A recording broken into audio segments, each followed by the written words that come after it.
কি রে, তুই আজকে বিরিয়ানি খাবি? হ্যাঁ কি বিরিয়ানি খাচ্ছিস? এসে দেখছো এখন ছিটছি। ও, এখানকার হায়দ্রাবাদে সবার কাছ থেকে শুনেছিস না? এখানকার বিরিয়ানি বিখ্যাত। এখন পড়বে। দেখি, বাবা অনেকটা কোয়ান্টিটি দিয়েছে তো রে। আরে এরকম প্যাকেটিং তো সর্বপ্রথম আমরা কোথাও দেখিনি।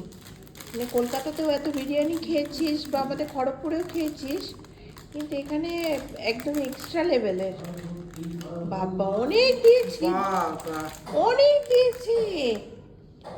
দুজন খেয়ে নেবে একটু দুজন মানে বড় বড় এ দেখো খাওয়াই বড় মাংস বড় পিস খেয়ে দেখো, নেবে। এ দেখো একটা দুটো আরে বাহ, তিনটে। দারুণ পিস দিয়েছে তো। লেগ পিস দিয়েছে না? হ্যাঁ এ দেখো তিনটে রাইস। বাহ, একটা রায়তা দিয়েছে, খেয়ে দেখি কেমন হয়েছে। মাংসের ঝোল। দেখ বল কেমন হয়েছে, আমিও সবাইকে বলে দেবো। ভালো হয়েছে, কিন্তু কলকাতায় আলু দিয়ে যে বিরিয়ানি ওটার মতো টেস্ট নেই। কলকাতায় বিরিয়ানির টেস্ট এখানে কিন্তু পাওয়া খুবই যাবে ভালো না। হয়েছে, কিন্তু খুবই ভালো হয়েছে। আচ্ছা ঠিক আছে, খা।